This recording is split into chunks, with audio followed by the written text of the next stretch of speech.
नमस्कार. मी मोरेश्वर. हाय Maharashtra YouTube news चॅनलमधून आपलं स्वागत आहे. बारामती विधानसभा पोटनिवडणुकीवरून सुरू झालेलं वादळ अखेर शमलंय. काँग्रेसने माघार घेतली, आपला उमेदवार मागे घेतलाय. आता यातून प्रश्न हाच निर्माण होतो की जर माघारच घ्यायची होती तर एवढं नखरे केलेच कशाला? तुम्ही आठवा ते काय म्हणत होते काँग्रेसवाले, की आमचं ऐकावं लागेल. आम्ही काय पाठिंबा जाहीर करायलाच जन्माला आलोय का? अजितदादांच्या संशयास्पद मृत्यूबद्दल एफ-आय-आर दाखल करा.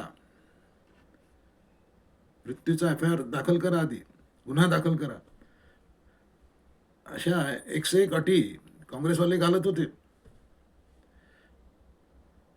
बारामतीमध्ये ज्यांनी उमेदवारी अर्ज भरला आहे ते काँग्रेसतर्फे, ते काँग्रेसचे नेते आकाश मोरे तर म्हणत होते की बा मृत्यूचा एफ-आय-आर दाखल करा, मग आम्ही मागे मागे घेतो उमेदवारी.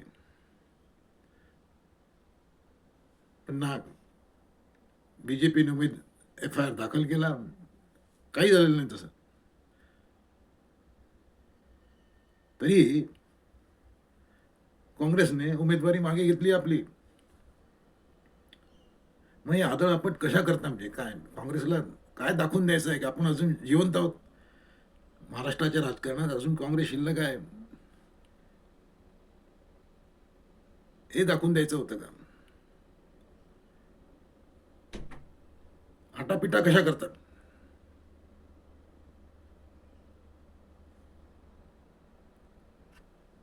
म्हणजे अजितदादांचे पुत्र आणि आता खासदार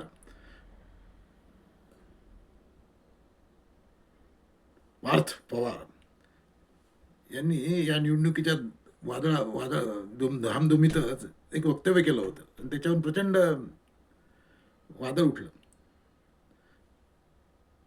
पार्थ पवार म्हणाले होते की बहुत काँग्रेसचा डाऊनफॉल सुरू झाला आहे. काँग्रेसने उमेदवारी लढवण्यासाठी जे डावपेच जी रणनीती आखली होती त्यावरून पार्थ पवार अतिशय डिस्टर्ब होते. ते म्हणाले की काँग्रेसचा डाऊनफॉल सुरू झाला आहे. म्हणजे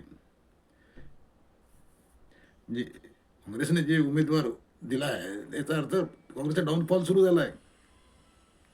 ते काँग्रेसवाल्यांना झोंबलं ते. परंतु एकूणच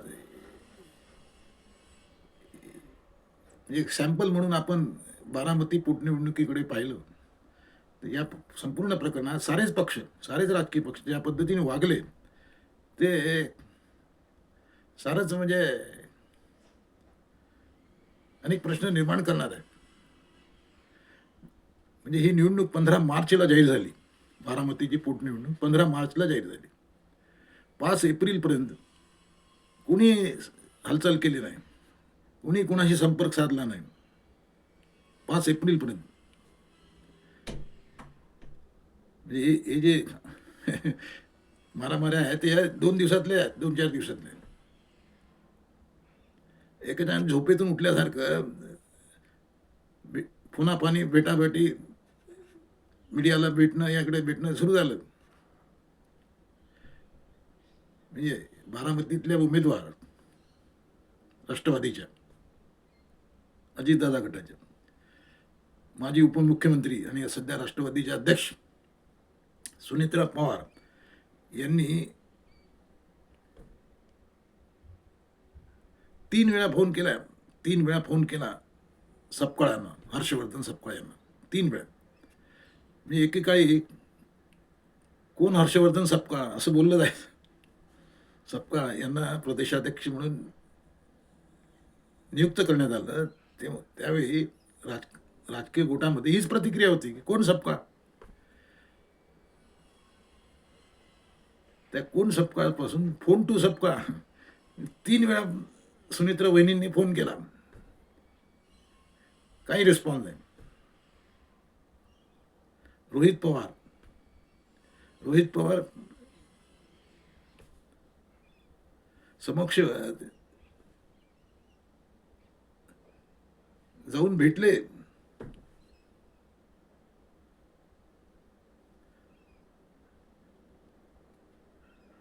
परंतु काय काय चालतं. मुख्यमंत्री देवेंद्र फडणवीस यांनी तर सुरुवातीलाच आवाहन केलं होतं की निवडणूक बिनविरोध करा.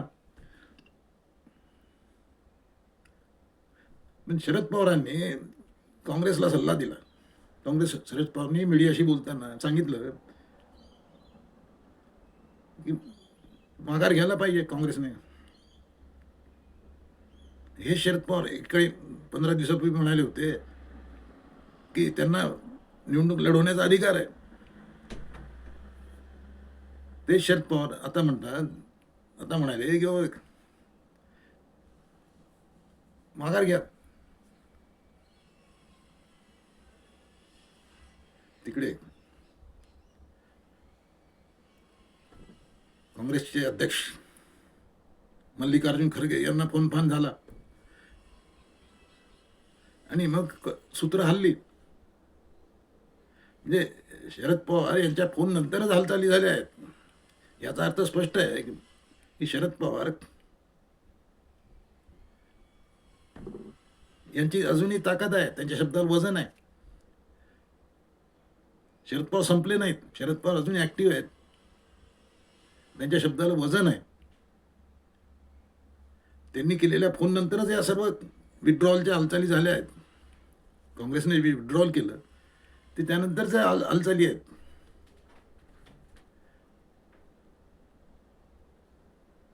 आता प्रश्न आहे निकालाचा.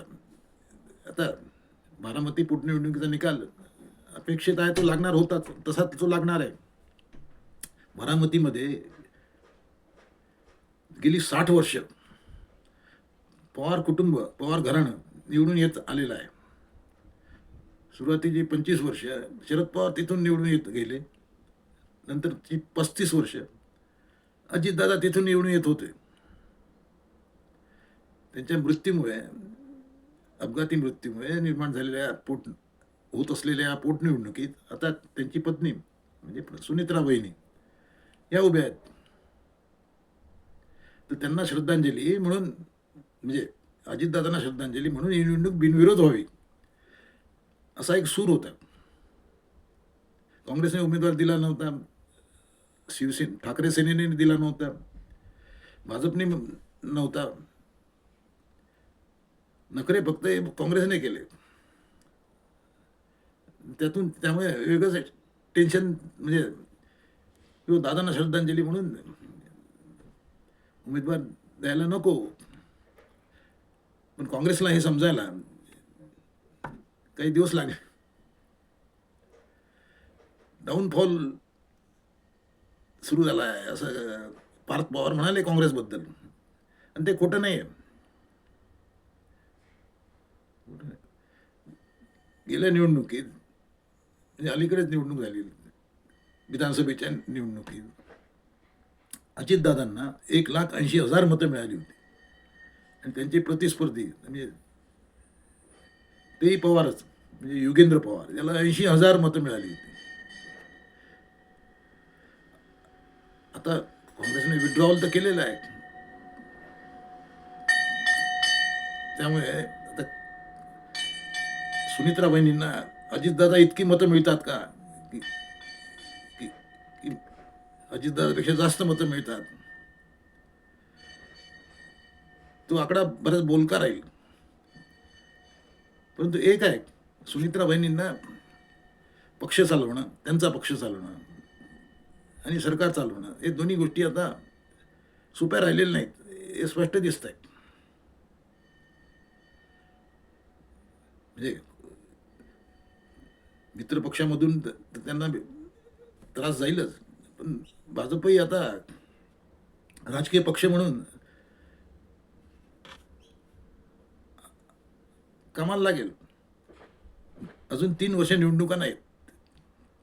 2029 मध्ये आता निवडणूक आहे. भाजपने त्याची तयारी सुरू केली आहे. त्याच्या झळा सुनित्रा वहिनी नक्कीच बसणार आहेत.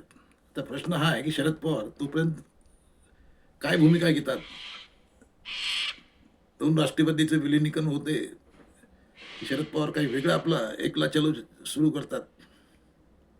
महाराष्ट्राचं राजकारण आता खरं सुरू होणार आहे. त्यात डाऊनफॉल कोणाचा होतो आणि कोण पुढे जातो हे पाहणं मोठं इंटरेस्टिंग राहणार आहे. तुम्हाला काय वाटते? कॉमेंट करा.